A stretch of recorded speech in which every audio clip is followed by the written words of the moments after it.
Halo, selamat pagi semuanya. Selamat datang di kelas algoritma. Jadi pada hari ini kita akan belajar materi terakhir dari serangkaian kelas algoritma, yakni tentang pencarian atau searching ya. Saya rasa kalian semua tidak tidak asing dengan istilah pencarian atau searching.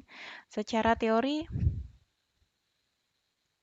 Secara teori, pencarian atau searching merupakan tindakan untuk mendapatkan suatu data dalam kumpulan data. Oke, kalau dalam realitanya atau dalam dunia nyata sehari-hari, saya rasa kalian sudah biasa untuk melakukan proses searching. Ya, misalkan saja di perpustakaan kalian mengetikkan judul buku, maka nanti akan muncul identitas atau data buku yang kalian ketikkan berdasarkan keyword yang kalian pakai.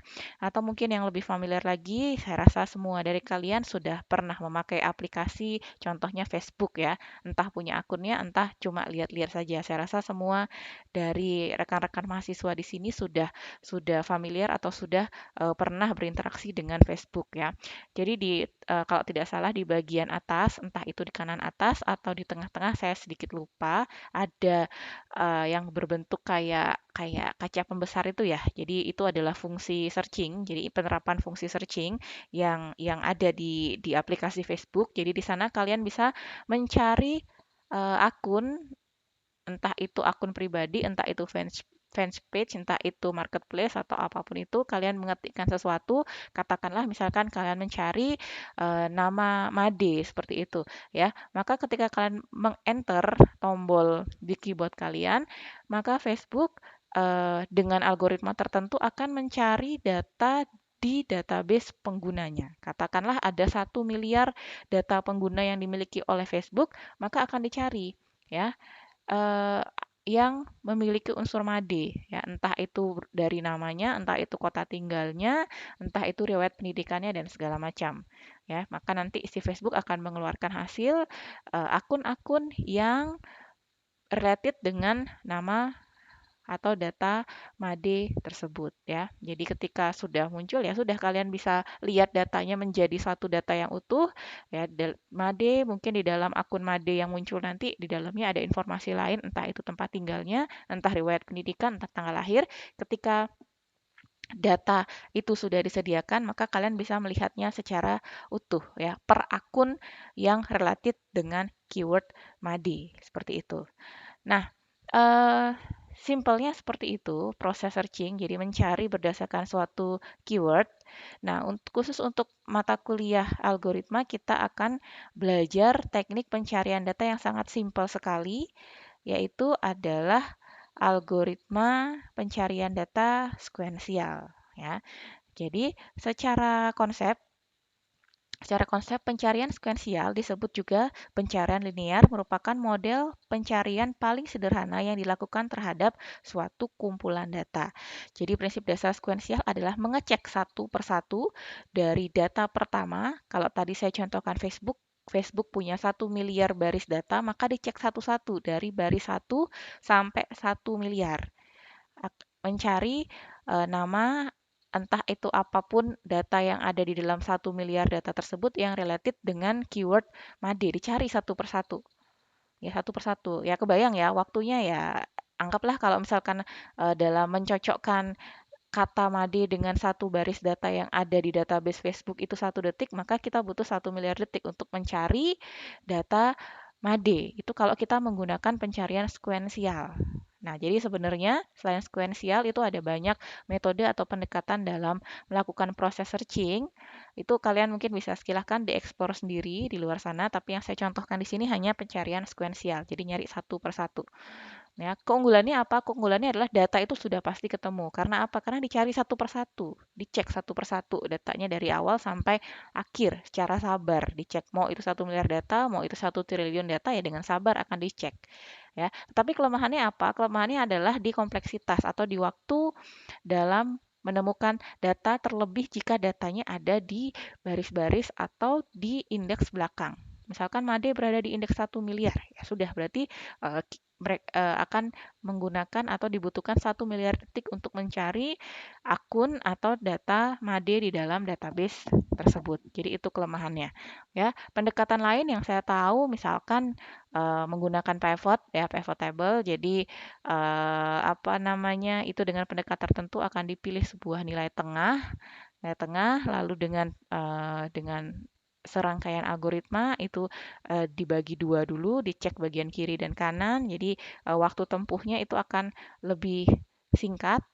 eh, tetapi tentunya ada kelemahan-kelemahan lain untuk algoritma-algoritma selain sekuensial. Silahkan kalian pelajari sendiri. Saya rasa literaturnya sangat banyak sekali ada di internet. Eh, Seperti itu ya. Jadi ada menggunakan pivot, ada yang dibagi dua dulu, ada yang di sorting dulu sehingga nanti tinggal dibandingkan. Kalau ya misalkan kita mencari dalam sekumpulan data bertipe integer, kalau di sorting dulu kan tentunya akan lebih mudah ya. Tinggal kita cari datanya, kita misalkan bagi tiga dulu, dicek di bagian pertama. Kalau misalkan data paling akhir bagian pertama itu masih lebih kecil daripada data yang kita cari, ya sudah data bagian pertama kita bisa buang, kita cari di data kelompok kedua dan seterusnya. Ya, jadi banyak pendekatannya, silakan dieksplor sendiri. Nah, jadi eh, di sini saya contohkan pencarian sekuensial, ini sangat sederhana sekali. Untuk penerapannya kita akan menggunakan konsep array. Jadi masih ingat ya, array itu apa? Array adalah variabel yang mampu untuk menyimpan atau menampung data bertipe sejenis.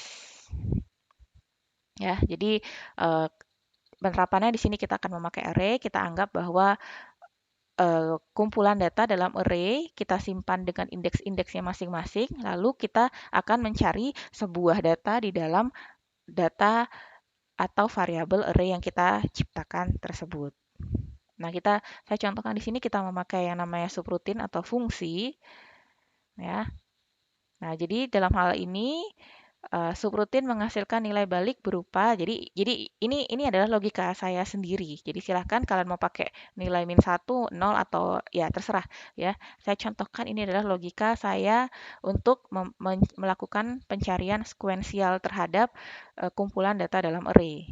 Jadi nilai baliknya berupa min 1 jika data yang dicari tidak ditemukan atau bilangan antara 0 sampai n-1 dengan n adalah jumlah elemen larik jika data yang dicari ditemukan. Jadi di sini saya akan membuat program untuk atau membuat pseudocode untuk mengembalikan posisi dari data yang kita cari ya. Jadi misalkan kita punya satu baris data isinya 1 2 3 4 5 misalkan seperti itu ya, atau indeks 1 2 3 4 5 di mana di masing-masing indeks tersebut ada value atau nilainya, maka yang akan saya kembalikan adalah indeksnya ya.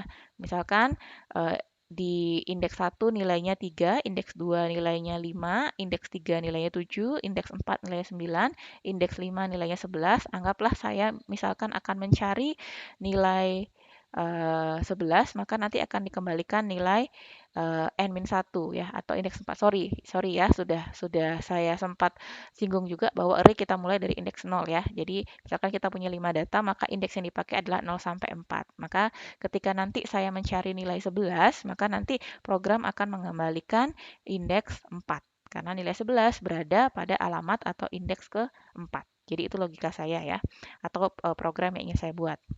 Jadi secara sederhana pseudocode-nya adalah seperti ini. Saya mengimplementasikan subroutine.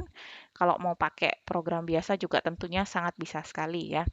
Oke, integer main. Jadi akan dibaca ini dulu. Ya, ingat ya kalau subroutine menggunakan subroutine pasti mainnya dulu yang akan kita baca integer mainnya.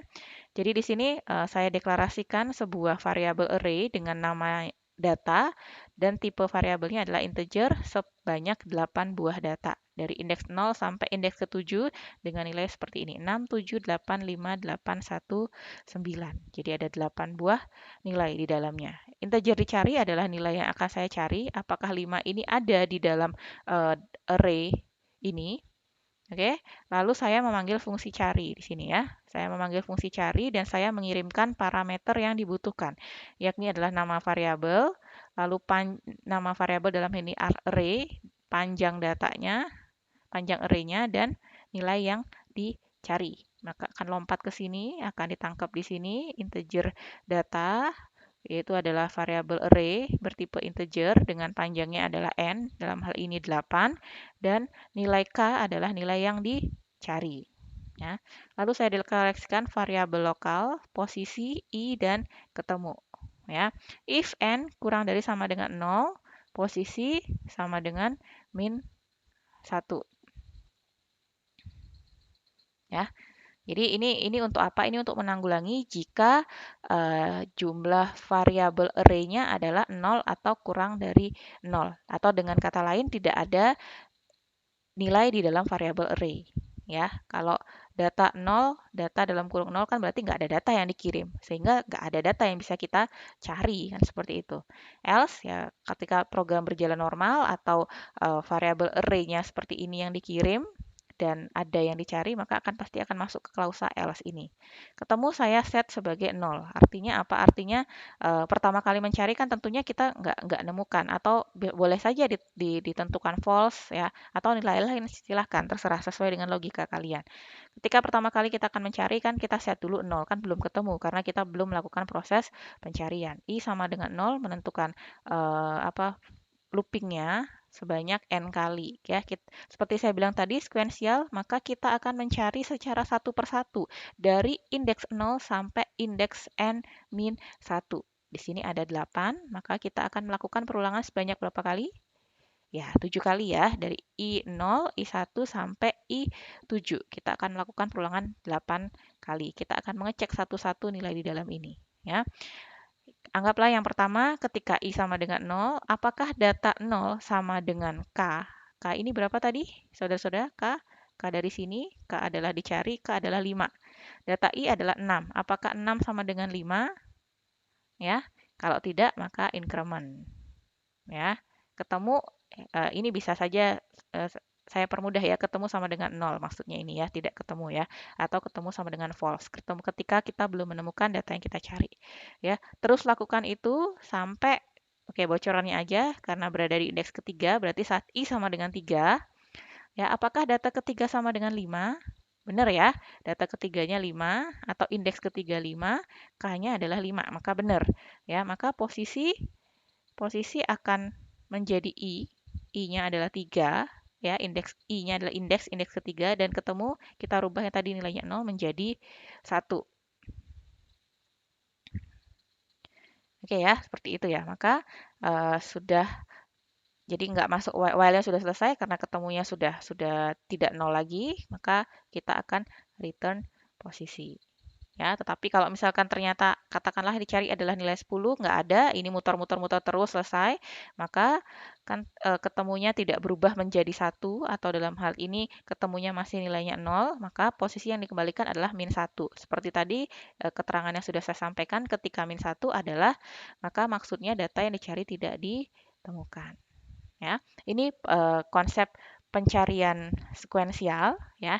Jika kalian bingung, itu sangat wajar sekali, namanya juga belajar ya. Silahkan dieksplor lagi, khususnya untuk kelas informatika di semester depan kita masih akan bertemu di kelas praktikum. Saya yakin akan sangat lebih jelas ketika kalian sudah mulai praktek. Ya, saya di sini belum kasih secara technically codingnya seperti apa ya. Saya harap kalian punya inisiatif untuk ngoprek-ngoprek atau mencobanya sendiri di rumah. Saya rasa ini masih sangat sederhana sekali untuk kasus-kasusnya.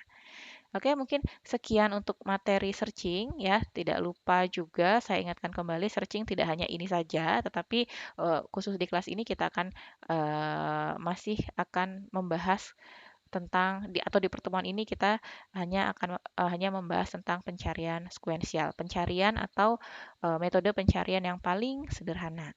Demikian materi tentang sequential searching. Terima kasih atas perhatiannya.